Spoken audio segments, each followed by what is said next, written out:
Hey everybody, welcome to my Suburban Oasis. My name is Soleil and I garden in Zone 5B in mid-Michigan, and you're probably going to hear a little bit of background noise in the back of this video today just because we have had some horrible weather. We are actually without power. We have been without power for almost 24 hours now. I feel like we got pretty lucky in that even though we had a tornado come through, it didn't touch us. We don't have a lot of property damage or anything like that. So I do feel really lucky in that matter, and my hearts go out to all of you who may have more extensive damage from it, because I know it is widespread, and I really hope that everyone is able to get their power restored and are back and safe in their homes. So today is our day to go about the garden and check out and see how it's doing. And despite the storms and all of that, it's doing rather well. But I think you'll see a little bit of storm damage here and there. Nothing extensive, but there's a lot of beautiful stuff to look at in the garden. And I'll take you around starting now. We'll take a look at the deck first because there's a couple of potted hydrangeas up there that I want to give you a show of. So on this west corner of our deck, I have this beautiful little lime hydrangea, and it's looking really stunning right now. It is a little bit bigger than last year. I'm having some thoughts about putting it into the actual garden sometime this year, so we'll see. I'm still thinking about that. But it also has a white wands veronica in the same pot, which I think is really pretty, just kind of spiky up behind it. So that's been a really nice combination. I also have a diamond rouge hydrangea on the other side of the deck, so let's take a look at that. So this diamond rouge hydrangea over here definitely has put on lots of color for the fall, and it's really gorgeous. Again, I'm also thinking about putting this one out into the garden someplace. I haven't completely decided, but I was thinking that because both of these hydrangeas have been in the pots for some time, that it might be good to get them out into the landscape. However, I do think that hydrangeas can last for quite some time in pots, depending on their size, because they don't require a ton of water and their roots are fairly shallow, so they definitely do well in pots for me. And these are hardy down to zone 3, so they overwinter really well. I often get questions about whether or not I leave them out or what I do with them. I just leave them out. I have either some plastic pot toes or some ceramic pot toes that I put at the base to ensure that the pots have good drainage so that they don't crack. All right, well, let's walk about the full garden now. Along with the storm, we probably got a good inch of rain within a period of an hour, maybe even a little bit more than that. So we're very lucky also that we didn't get any flooding in the area. The wind was definitely going a bit sideways. You can see this smoke tree that I have pruned up is actually leaning quite far over, so I'm probably going to have to stake that, and that's leaning because that's the direction that the wind was coming in. So pretty significant wind gusts, right up to about 80 miles per hour. The strawberry Sunday hydrangea over here though looks great. It's definitely not flopped over, and it has sturdy enough stems to help keep it upright, so I'm really happy with that. I did come through and pull out some of the dying foliage on these irises, so they look a little bit better.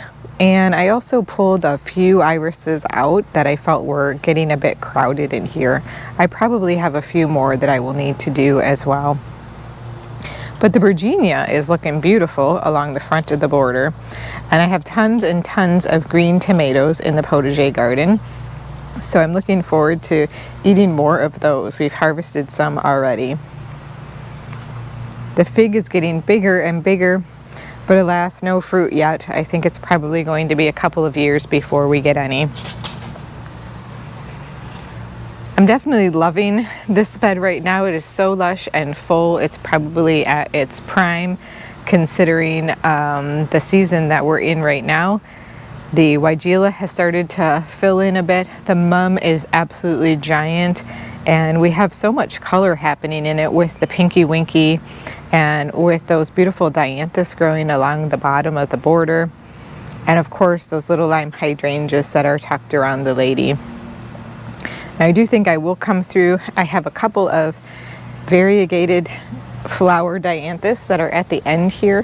So I do hope that I have a chance to dig those up before the end of the season and replace them with some solid color ones, just to keep the border and the edging on this consistent. That repetition does seem to make a really big difference in the garden. You can see our candy coralberry is just loaded with pink berries now. So many, and there's more that are coming. So this will be a really good fruit year for this plant.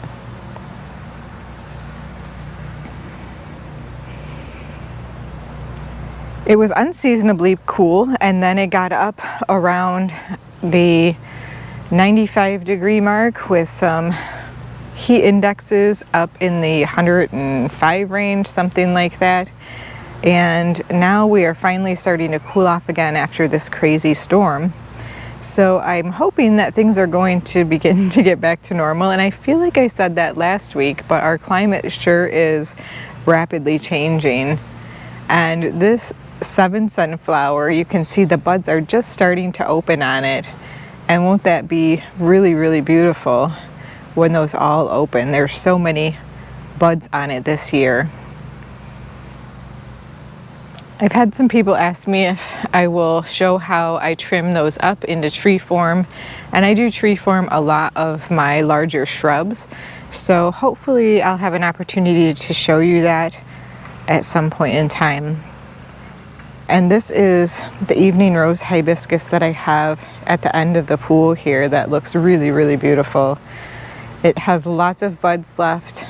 The flowers are so gorgeous. Absolutely beautiful.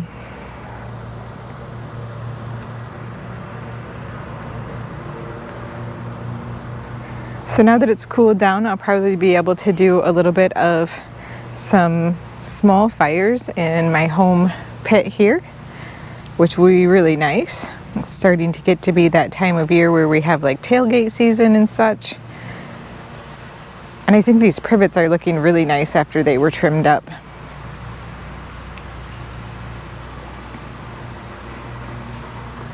So over in this garden bed, I really like how it's looking right now. Things have definitely filled in.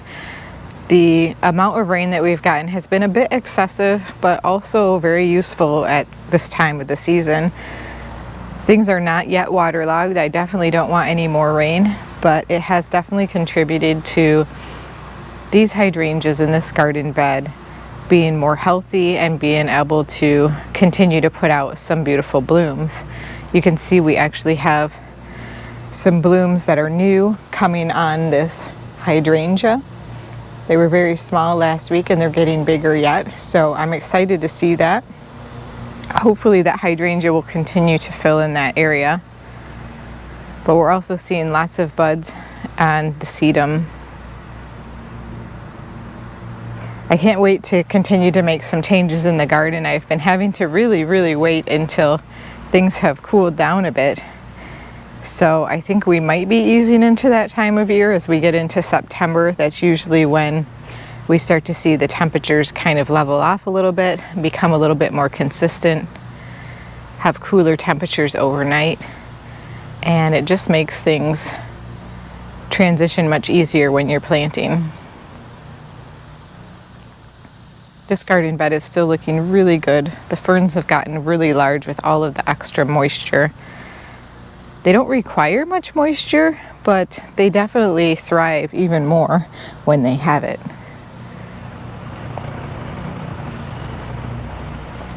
Definitely have a little bit of crowding going on in this corner, so hopefully I'll have a chance to take care of that as well, with the lungwort getting right up and close to this PRS.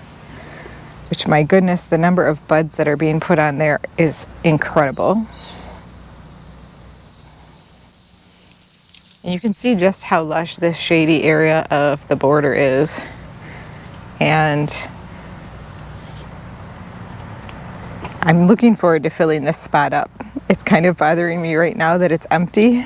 I don't like open spaces in my garden. I do like to have the soil covered and to have things nice and lush and full. But its time will come and we'll be getting after that soon. This grass is just beautiful, isn't it? It really has filled out over the years, and to think that I just started with some small clumps. That's one that I have divided many times over the years. The Pinky Winky is looking gorgeous. And we have tons and tons of pollinators that come to the Pinky Winky because it has that more of a lace cap type of a flower. So there's more fertile flowers and therefore more pollinators coming in to get them. And they're the small ones, the big ones. It's a really good variety of pollinators on the Pinky Winky. So I definitely recommend that as a hydrangea that can also be really beneficial to the environment. The nice thing about all the rain is I haven't had to fill any bird baths, but I definitely think the rhubarb that's on top of the stump has gotten too much water because it is not looking so good.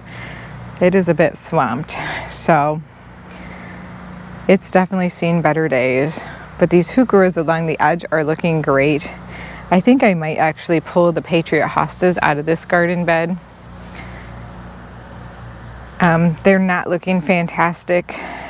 I'm not sure exactly why.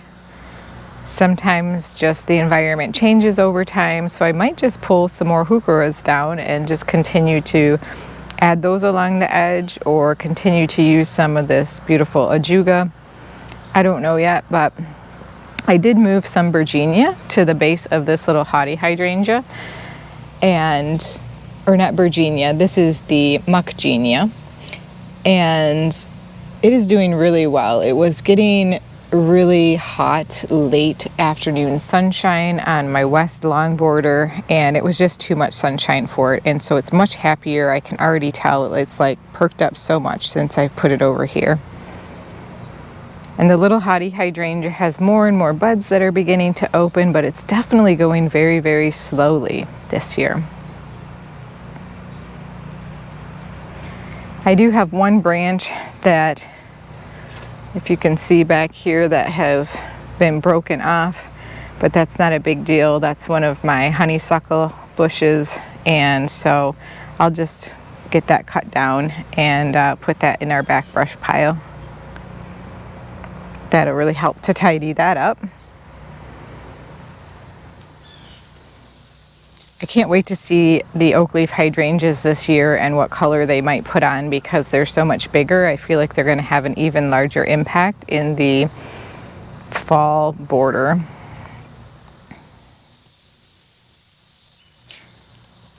And we're getting some really nice, beautiful color on our autumn ferns with that rusty orange color. And lots of buds on this little haughty hydrangea right here as well. And the one that is in the pot is pretty much in full bloom now, so I'll be showing you that shortly. This area is looking really good with the contrast in textures and colors. I just love it. We have some nice fresh blooms on the hydrangeas as well. Now, I did think that as a result of the crazy rain and wind and all of that, that we would have some problems with the pea gravel that I put down rather quickly in our recent video, but it's holding its own. I thought it was going to, kind of wash out down the hill, but it didn't do anything. So I'm really surprised about that, because I hadn't had a chance to add a barrier at the downside of it, and I will be doing that just to ensure that it doesn't happen. But it still looks really good, so I'm super happy with that.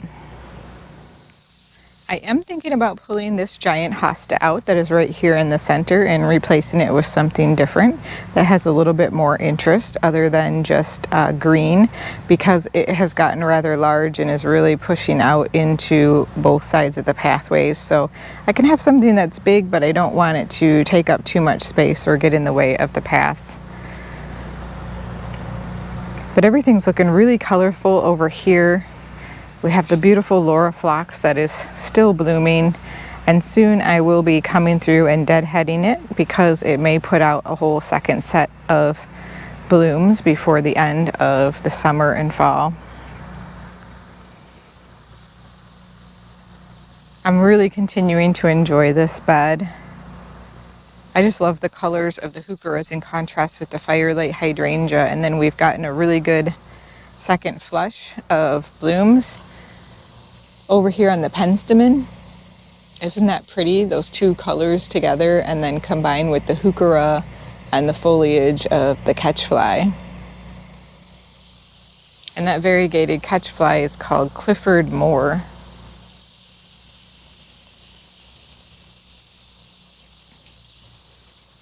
I've picked all of the apples already, and just look at all of the buds on this pieris right here.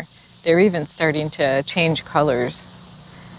In fact, I have some weird phenomenon going on with one of my azaleas right now. I'll have to show you. It's actually starting to bloom. It's not a reblooming azalea. We don't have any that are hardy in Zone 5 that do rebloom, at least not that I'm aware of. And this one never has before, but it's definitely starting to bloom.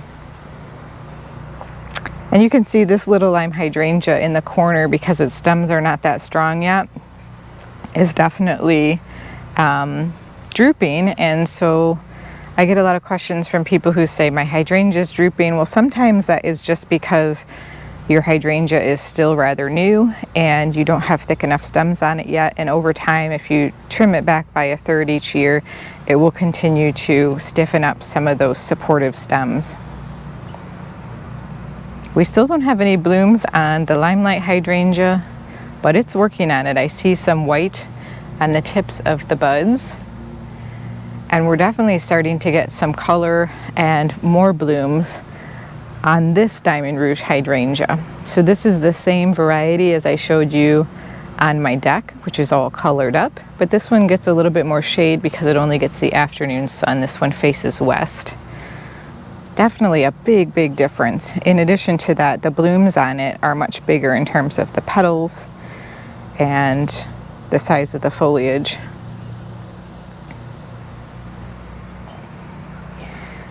Our grass, my goodness, you guys, it has just gotten out of control because of all of the rain and the cool weather. It just keeps growing and growing, and it's hard to keep up with, even mowing it a couple of times a week. I did come through and trim back these daisies because they didn't look like they were going to put out a second strong set of blooms for me. So I cut them all the way back down to the base, and it's still possible that they will send up some new shoots and some new blooms. But the firelight is looking gorgeous over here. And you can see the sedum have really filled out. And those are the Autumn Joy variety that will really start blooming soon. And here we have the Pugster Blue Butterfly Bush, which even seems to attract some little white spiders. But I've seen lots of butterflies on this one. Not many butterflies out today after the storm. I'm not sure where they went during the storm, but they haven't come back out yet. Hopefully they're doing okay. Now this Sweet Daisy, Birdie Daisy, was cut back all the way, and I can see some very robust buds on this. And I cut it back all the way several weeks ago. So this is only its second year in the ground. I planted it last year. And so now that I know that this one has responded very well to a really hard cutback, that's probably how I will treat all of them in my garden from here on out. So I typically try a variety of different ways of pruning the first year that things bloom, because it can really help to know how that plant responds in your climate to either a hard cutback or a light cutback. Our arborvitae topiary is doing really well over here. I think it still looks great. I haven't done much touch up to it at all at this point. I think it's in good shape, and hopefully it will continue to fill out over the years.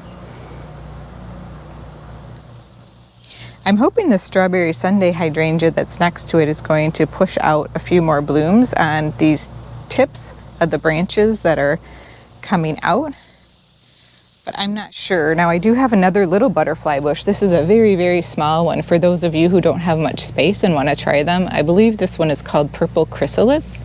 This one is by Monrovia. It's definitely called Chrysalis something.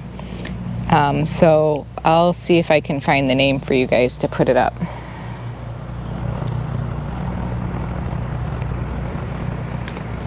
The neighbor's peach tree is laden with peaches. It has not been thinned out or anything, so it's definitely drooping down heavy with the weight of the peaches. They really like to fall down into my garden bed, and we get the groundhogs and all sorts of different animals come through and they eat them, and then they leave the pits behind, and or they just rot in the garden bed. And sometimes I get little volunteer peach trees, but I don't really want to plant a peach tree in my garden. It's a little bit too much waste and too much bee attraction for me in terms of the kind of rotting fruit and that kind of thing. This mum is giant.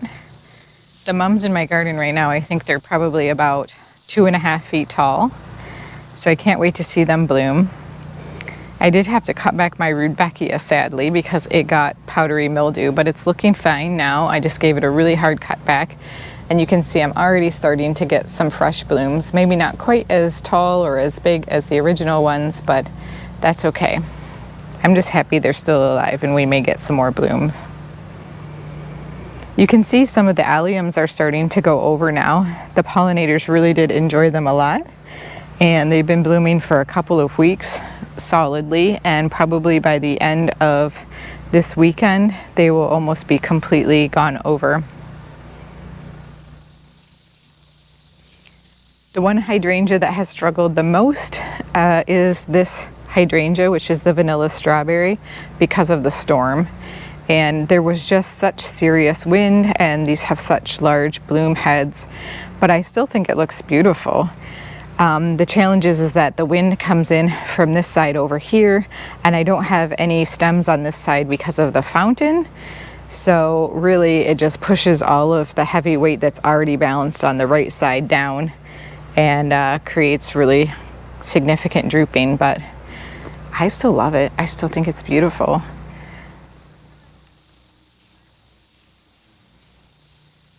This autumn joy is getting really, really big. And we have some gorgeous little calibrachoas at the base of it. Our limelights look good. They're already starting to pink up a little bit. Because of these storms that we've had, I'm starting to rethink whether I want to have limelights in my garden, just because of the size of their blooms and the weakness of their stems. I haven't decided thoroughly on that yet, but I might put them maybe on the west side of the house because that's where the wind comes from, so they might not, you know, blow over or get so droopy if I put them on the side where if they get blown, they blow into the structure and are still held up.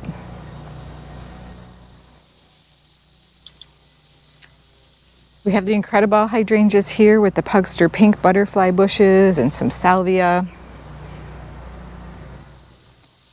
This pretty much looks the same now until the flower heads of the incredible begin to turn brown. I did clip some of these just the other day so that I could take a bouquet of them. Now it's a great time to do that when they kind of turn to a papery feel instead of that soft feel of a petal. And over here is where we have the little haughty hydrangea that I wanted to show you, which is in full bloom. These are incredibly creamy white. Very, very creamy and white. So if you like that in a hydrangea, I definitely recommend it. So far this year, the stems have been very, very strong. There's been no drooping on this whatsoever. So I appreciate that about it as well.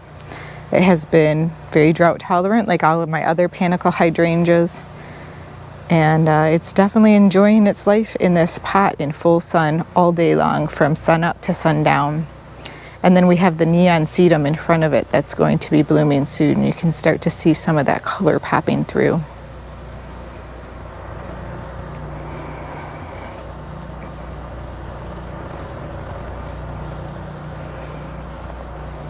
This is the all the rage rose over here with all of its beautiful oranges and pinks and hues of the sun.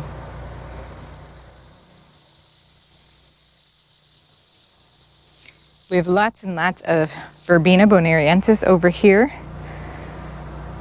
And it's kind of crazy looking right now, but I enjoy watching the pollinators on it.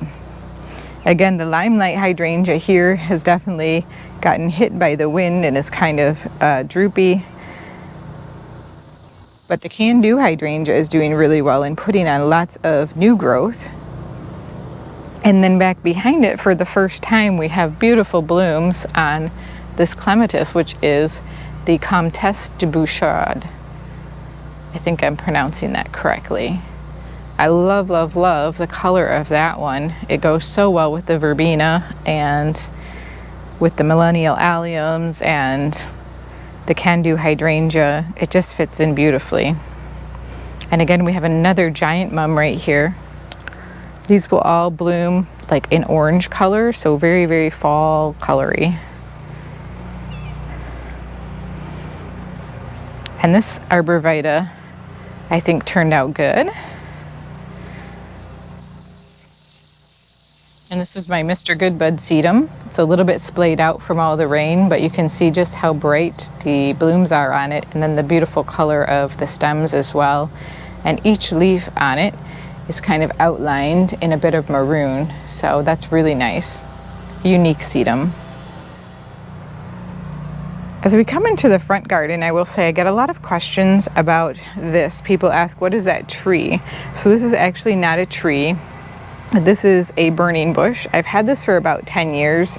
These can be invasive in some places, so do check to make sure that it's not in your area before you plant it. This is just one that I have limbed up. It was supposed to be a dwarf, but unfortunately it just kept growing and growing and got bigger and bigger, and it probably would get to be like 12 feet tall if I let it. So instead of keeping it as a shrub and just taking up all of the room, I limbed it up as a tree form and have continued to trim back the top. And I like it like that. I've enjoyed it immensely, much better than I liked it as a shrub.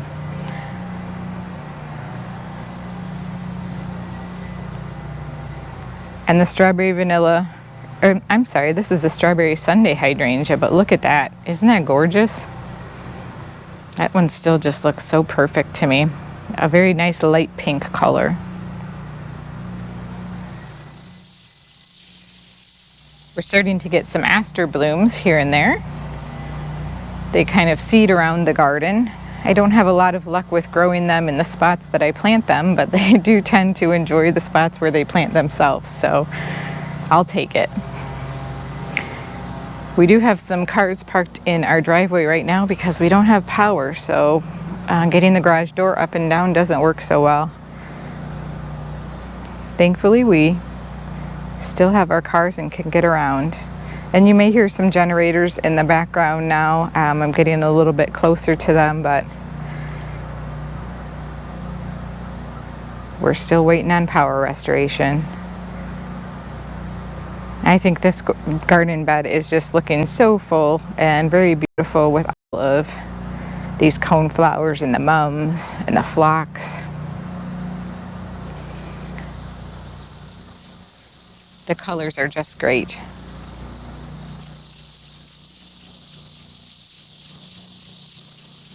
We're getting a really good second bloom on this spirea back here. This is a double play red spirea. And lots of wonderful blooms on our Gara. And I'm not planning to cut this back. I really like the long strands of it. I'm sure some people cut it back and try to get another flush of blooms, things like that. But I kind of like it all wild and woolly out here. So I'm going to keep it that way. So much beautiful color in this front garden bed as well. I love how we have the dark elderberry up top with the beautiful blue-gray of the juniper behind it, and then we have the echoing of that dark color at the base with that black scallop ajuga. It's so dramatic.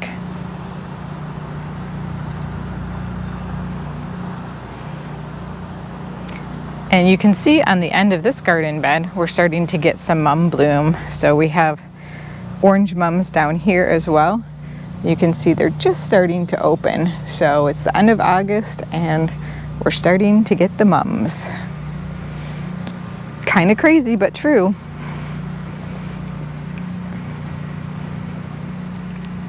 Well, this garden bed is very, very full, but it is beautiful. I am definitely going to come through and cut back some of the salvia and the geraniums in here because they are definitely starting to get a little bit too wild. But we have that beautiful pinkish blush on these hydrangeas right here, which are the bobo. And you can see the autumn joy sedum are starting to color up here. That's just a nice little composition out front. Lots of color and beauty.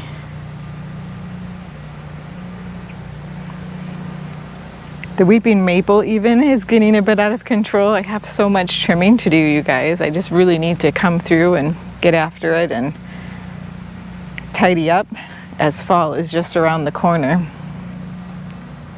But I do love the color of these purple coneflowers under here. I was thinking about taking them out, but you know, the deer don't seem to eat these, so I'm happy about that. I do have another hosta that's in this garden bed that is right here that they do eat that I need to edit out.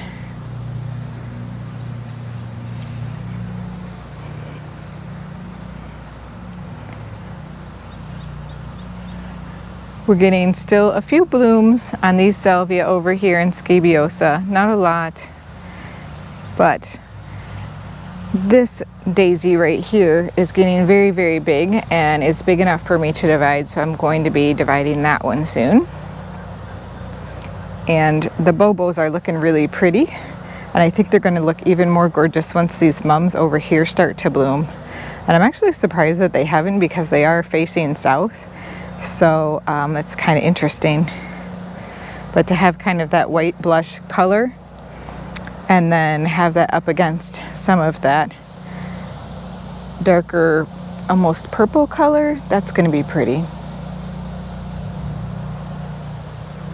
And more mums along this backside as well that will be orange.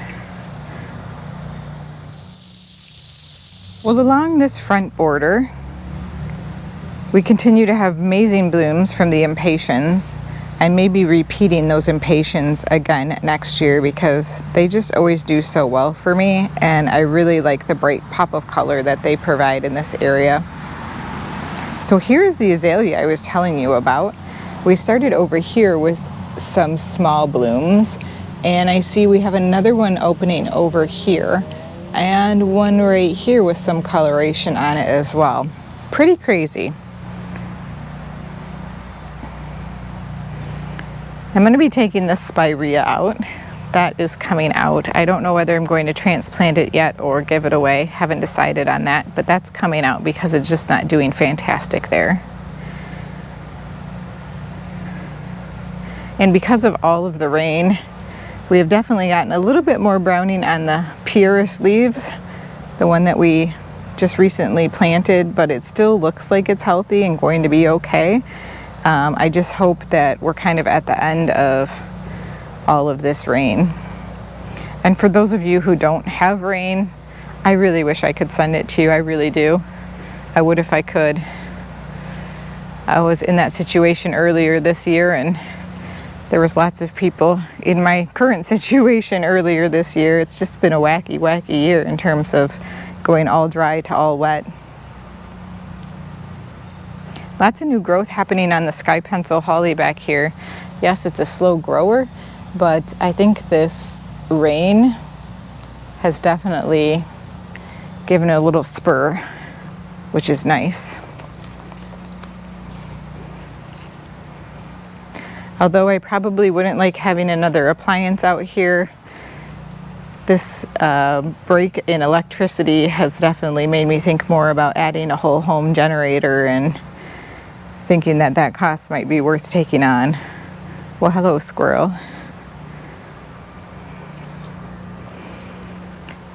But our heleniums over here in this garden are looking really great. Just look at that pop of color, right? So, so bright and cheery. We have a couple of them over here.